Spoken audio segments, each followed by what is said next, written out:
ஓம் நம சிவாய.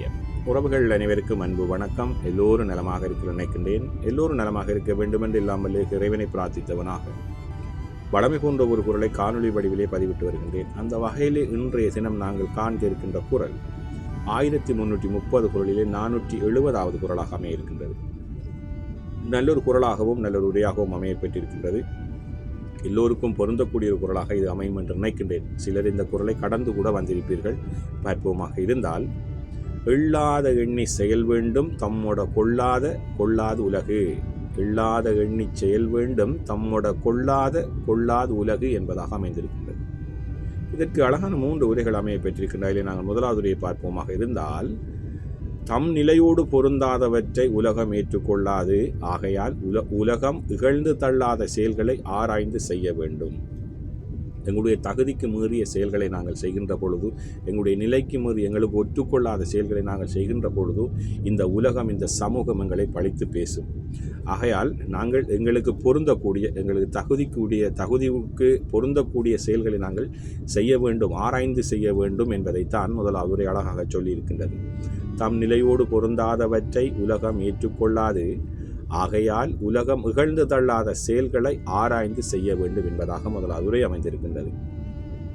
அதே போன்றுதான் கலைஞரவர்களும் எள்ளாத எண்ணி செயல் வேண்டும் தம்மோட கொள்ளாது உலகு என்ற குரலுக்காக உரையை தந்திருக்கின்றார்கள். அதை பார்ப்போமாக இருந்தால், தம்முடைய நிலைமைக்கு மாறான செயல்களை உயர்ந்தோர் பாராட்ட மாட்டார்கள் என்பதால் அவர்கள் பழித்துரைக்காத செயல்களையே செய்திட வேண்டும்.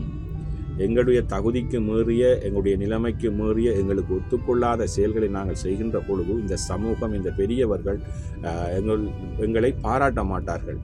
அவர்கள் இகழ்ந்து தான் பேசுவார்கள். ஆகவே நாங்கள் என்ன செய்ய வேண்டுமா, எங்களுக்கு தகுதியுடைய, எங்களுக்கு பொருந்தக்கூடிய செயல்களை நாங்கள் பழிக்கு அஞ்சி அந்த பழிக்காத செயல்களை நாங்கள் ஆராய்ந்து செய்திட வேண்டும் என்பதாகத்தான் கலைஞருடைய உரையும் அமைந்திருக்கின்றது. தம்முடைய நிலைமைக்கு மாறான செயல்களை உயர்ந்தோர் பாராட்ட மாட்டார்கள் என்பதால் அவர்கள் பழித்துரைக்காத செயல்களையே செய்திட வேண்டும் என்பதாக கலைஞருடைய உரையும் அமைந்திருக்கின்றது.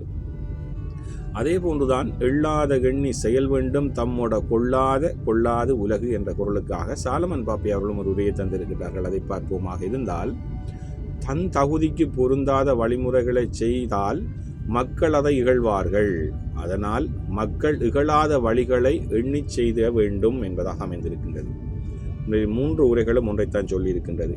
எங்களுடைய தகுதிக்கு மீறிய, எங்களுடைய நிலைமைக்கு பொருந்தக்கூடிய செயல்களை நாங்கள் செய்ய வேண்டும். எங்களுடைய தகுதிக்கு மீறிய செயல்களை நாங்கள் செய்யக்கூடாது. அப்படி செய்கின்ற பொழுது, எங்களுக்கு பொருந்தாத, எங்களுடைய தகுதிக்கு பொருந்தாத செயல்களை நாங்கள் செய்கின்ற பொழுது இந்த சமூகம், இந்த மக்கள் எங்களை இகழ்ந்து, அதாவது பழித்து பேசுவார்கள், எளிநகையாடுவார்கள்.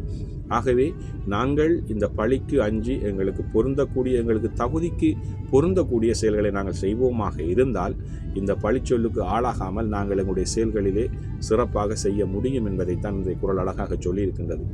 நல்லொரு குரலாகவும் நல்லொரு உரைகளாகவும் அமைந்திருக்கின்றது. எங்களுடைய வாழ்க்கையிலும் நாங்கள் மற்றவர்கள் பழிக்காதளவு, மற்றவர்கள் இகழ்ந்து பேசாத அளவுக்கு என்ன செயல்களை, எந்த செயற்பாடுகள், எந்த தொழிலை நாங்கள் செய்ய வேண்டுமோ ஆராய்ந்து நாங்கள் சிறப்பானவற்றை நல்லபடியாக நாங்கள் செய்திட வேண்டும். அதைத்தான் இந்த குரல் அழகாக சொல்லியிருக்கின்றது. நல்லொரு குரலாகவும் நல்ல உரைகளாகவும் அமைய பெற்றிருக்கின்றது. எள்ளாத எண்ணி செயல் வேண்டும் தம்மோட கொள்ளாது உலகே. ஓம் நம சிவாய. நன்றி, வணக்கம். அடுத்த குரலை சந்திக்கலாம்.